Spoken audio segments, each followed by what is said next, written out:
President Obama, I expect that I'm outside your window and then some out in Lafayette Park 24 hours a day in a fast.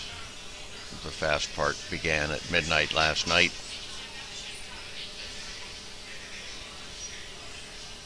I expect my physical presence 24 hours a day to begin there tonight. I didn't see this coming.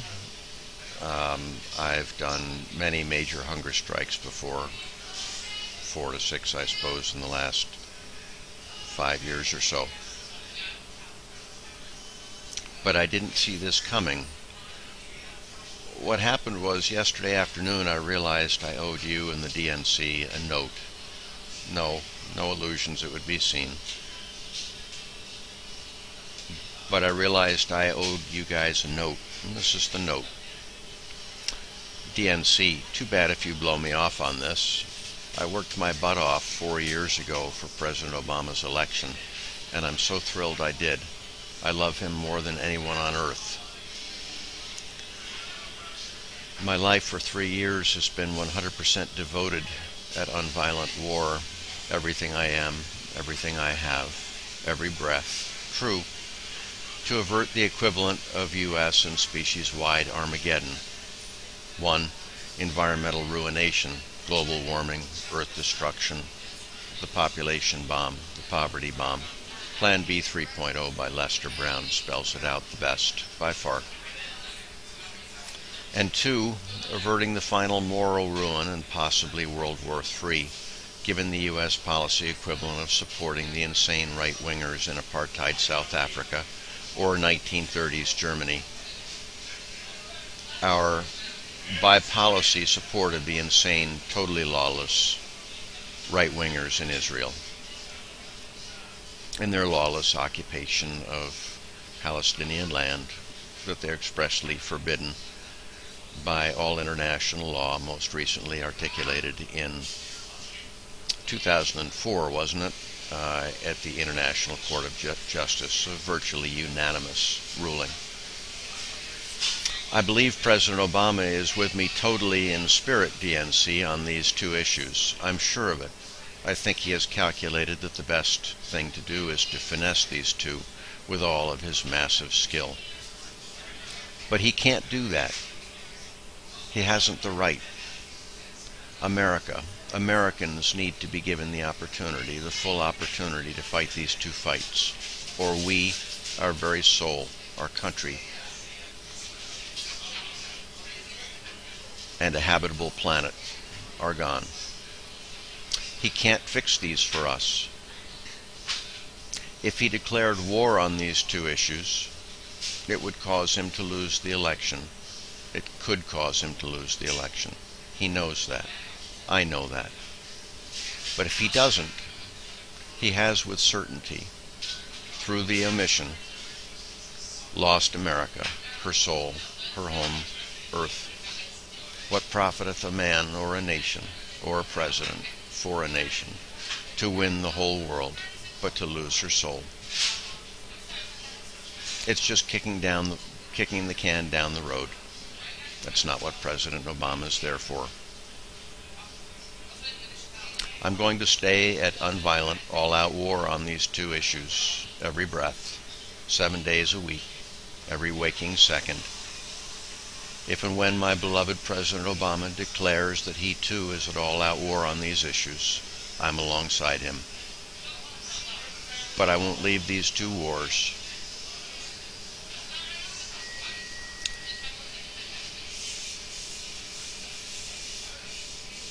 Not even for him. And there's a third issue. He needs to be pursuing an all-out strategy for taking back the House and keeping the Senate, and a strategy for thwarting the filibuster tyranny of the right. And this morning I inserted this fourth part. It wasn't a new thought, but I neglected to include it last night. President Obama, I forgot number 4. but it will be up in various forms on my blog shortly. Just Google Start Loving. Number 4, starting now in your re-election bid, you've got to bring front and center what you've allowed us to conveniently forget since election night 2008. You can't let it be forgotten again, not between now and November 6th, not for the next 4 years. Starting now, you need to tell folks this clearly. Don't vote for me. Don't waste your vote unless you're going to stay on the field of battle with me all 4 years. I can't do what you need done unless you are fully, passionately, committedly, heroically alongside me. No one can. But with you, we cannot fail. DNC, I don't hold President accountable for winning any of these issues. But he has to lead on them, or we are de facto dead. I love him more than anyone else on earth. P.S. I don't expect this has been read. P.P.S. I don't expect a reply. P.P.P.S.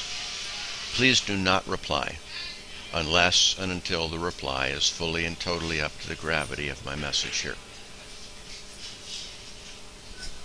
Well, President Obama, I believe the central moral law of our species, written in our DNA, is no double standards. It's a different way of saying the golden rule. So totally unexpectedly, several hours after I wrote this, my heart had a message for me. Start. You're not going to ask President Obama to lay down everything for a potential miracle without behaving similarly yourself. You're going on hunger strike. You're going on a fast tonight. And that fast is not about you, President Obama. It's about me. God knows if there's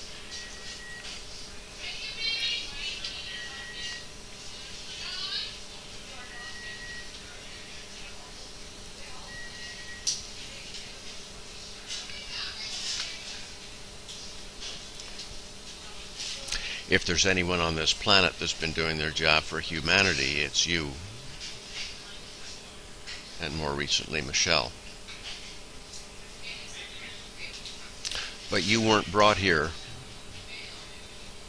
The godsend that you are, the rolling into one of Washington, Eisenhower, FDR, Lincoln. A godsend. You weren't put here to kill bin Laden. You weren't put here to put makeup on the corpse that is us, that is America, that's in the morgue. That's what you became president of. You didn't do it. Jesus didn't kill Lazarus, but he was brought by our Father to the tomb to give Lazarus a chance at life. You were brought by our Father to give us a chance at resurrection.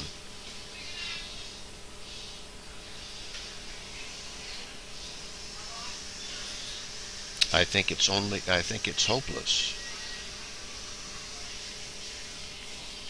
But only our Father can know that. Unless you don't try. This isn't your fault. This is despite your efforts. All that you have to do.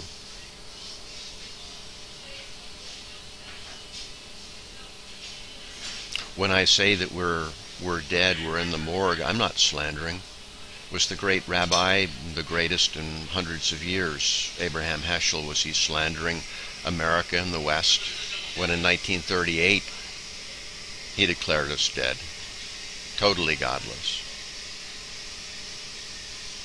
The meaning of this hour, the most sacred speech I've ever read or heard. He wasn't slandering, and he was wrong.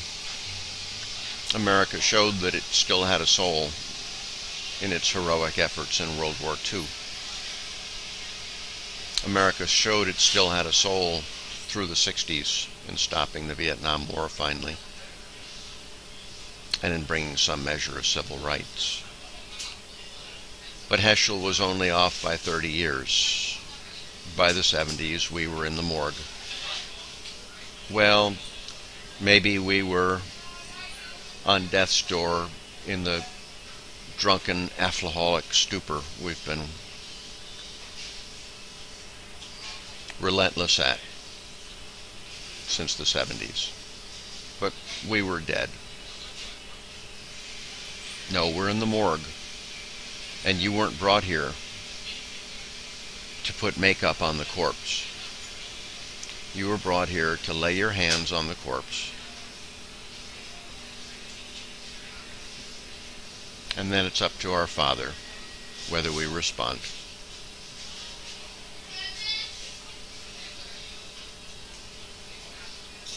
The proof that we're a corpse is that you have to do this. It's absolutely pathological. The left that should know, they're so overprivileged in education. Oh, we can't do anything because President Obama hasn't done everything for us. Really? There's a lady in the south of this country who lost her legs 2 weeks ago, shielding her children from a tornado. I didn't read anything about her saying, "Oh, I can't shield my children from the twister." President Obama needs to do that. President Obama needs to do something first. This is crazy, brother. This is crazy what you've been handed. It was crazy that our Father brought Jesus to the tomb of Lazarus. It was crazy. And if our Father hadn't then acted, even after Jesus did his part, well, Lazarus remains dead. But Jesus had done our Father's bidding. You have to do our Father's bidding.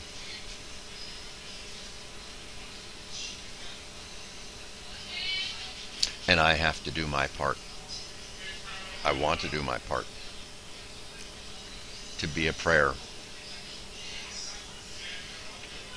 24 hours a day out in your north yard. Being what flicker of encouragement I can be. You need to up your game, sir. It's not your fault, but it's your duty. You need to up your game.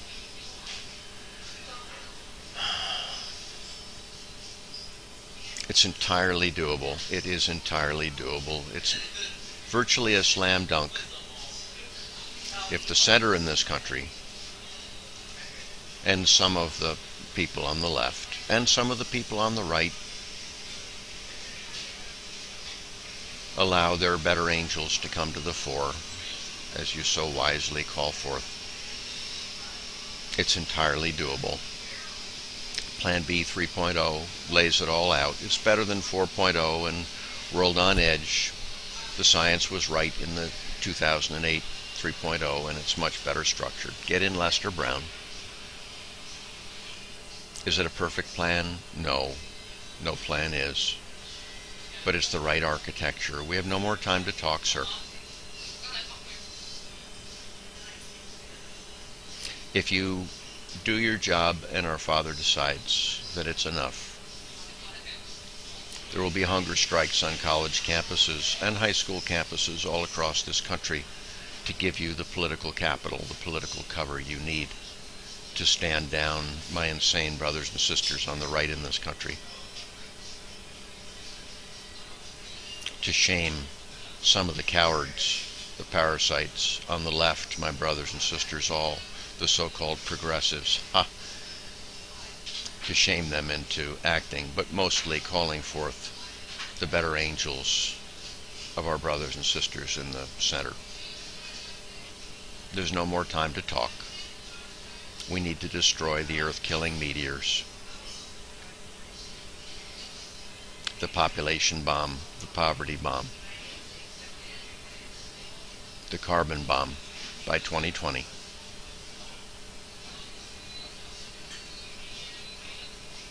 The rape and plunder we've done to our mother, our home, Earth. It's all laid out in Plan B 3.0. We're spending the money. We're spending it on subsidies for oil. We're spending it on a scam. We're sending the 80% of the bill for our everyday energy use to our children 20